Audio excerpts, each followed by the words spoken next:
Welcome to this explainer. Today, we're looking past the daily volatility and market noise to examine a quiet, structural evolution in global finance. Driven by the world's largest asset managers, this shift is fundamentally altering how institutions interact with digital assets. We aren't focusing on short-term price fluctuations or speculative trading here. Instead, we're examining the long-term architecture of financial markets and how the foundational plumbing of institutional capital is being quietly rewired. For years, the absolute biggest criticism leveled at Bitcoin by traditional finance was a fundamental limitation. It just doesn't generate cash flow. It doesn't pay dividends, it doesn't distribute coupons, it doesn't generate rental income. Now, in the traditional financial system, cash flow is paramount.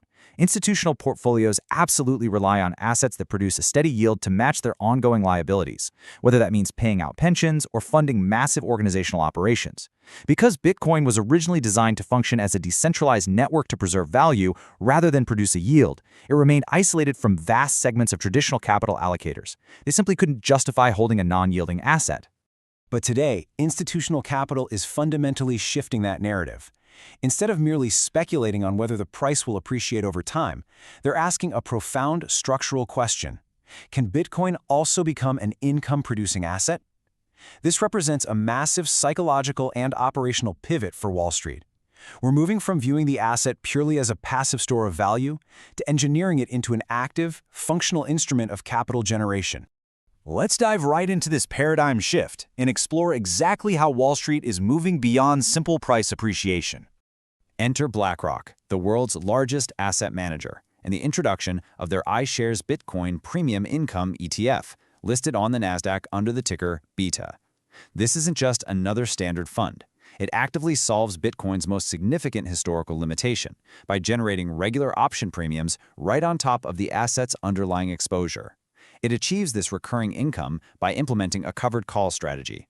Essentially, the fund sells the right for someone else to buy the underlying Bitcoin at a slightly higher, predetermined price in the future. In exchange for selling that right today, the fund collects an immediate cash premium.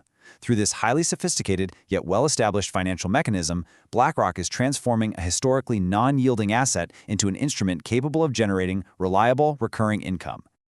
As we can see, this illustrates a clear philosophical divide in the development of these financial products.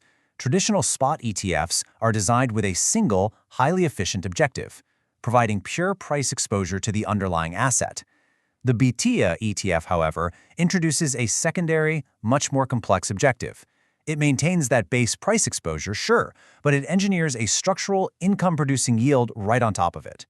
We're witnessing a real evolution here, from purely tracking market movements to actively generating capital from the asset's inherent market dynamics. Why does this matter so much? Because this structural evolution is an absolute necessity for broader global adoption. Modern institutional portfolios, we're talking university endowments, sovereign wealth funds, massive pension funds, they operate under incredibly strict mandates. They have to carefully match their long-term liabilities with reliable, recurring cash flow. They require dividend-like distributions to pay out retirees and fund their ongoing operational budgets year after year.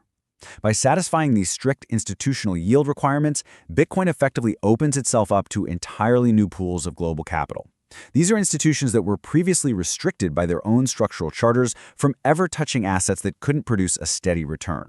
Now, the absolutely crucial distinction to make here is that Bitcoin itself remains exactly the same. The underlying decentralized monetary network hasn't been altered, upgraded, or compromised in any way to achieve this yield. Instead, Wall Street is simply constructing a highly sophisticated financial layer completely around it. They're creating entirely new access points for traditional investors to interact with the asset, carefully bridging the gap between decentralized network technology and traditional capital market mechanics. Let's move to the next logical phase of this analysis and examine the true institutional maturation of Bitcoin. As you'll see, Wall Street doesn't just adopt new asset classes overnight. It methodically builds financial infrastructure around them, step by step. First, the industry required the establishment of institutional custody solutions to ensure secure asset protection and regulatory compliance. Once the asset could be safely held at an institutional-grade, regulated futures markets emerged, which allowed institutions to properly hedge their risk and establish baseline liquidity. Step 3 was the eventual approval of spot ETFs, solving regulatory friction and providing direct, seamless market access to the broader public. And now, we reach Step 4, the introduction of sophisticated income strategies. This is the deliberate, ongoing construction of a complete global financial ecosystem. Just think about it. Every mature asset class in financial history eventually develops this kind of surrounding ecosystem. Consider equities. The stock market evolved far beyond the simple exchange of individual corporate shares into deeply complex options markets and structured dividend models. Real estate evolved from the direct transaction of physical property into real estate investment trusts and mortgage-backed securities, allowing for highly liquid, fractionalized institutional investment.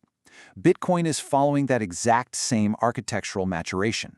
It's transitioning from its base form as a decentralized network into a complex, multi-tiered financial ecosystem built on ETFs and advanced income strategies. And financial innovation rarely stops after the first successful product is brought to market. In fact, it accelerates. What comes next is the systematic introduction of increasingly complex instruments. We can fully anticipate the widespread rollout of leveraged products, structured investment vehicles, and bespoke institutional portfolio strategies tailored to very specific risk profiles. Ultimately, this all leads to a deep integration into standard retirement accounts and 401k products. Bitcoin is no longer sitting quietly on the outside of the traditional financial system.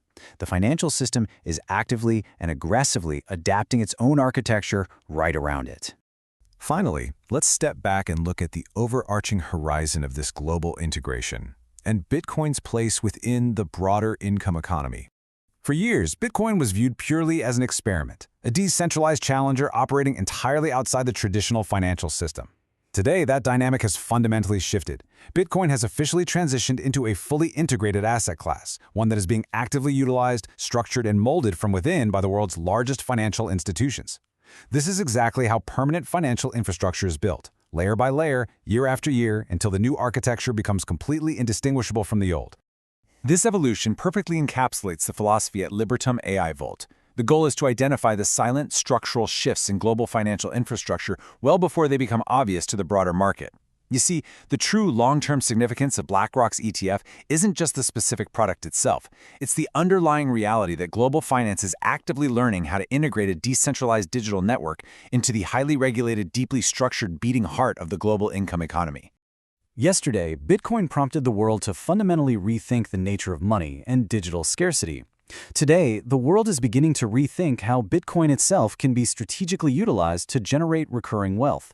So as we watch this new financial infrastructure steadily emerge, we'll leave you with this final, provocative thought to consider regarding your own vision for the future.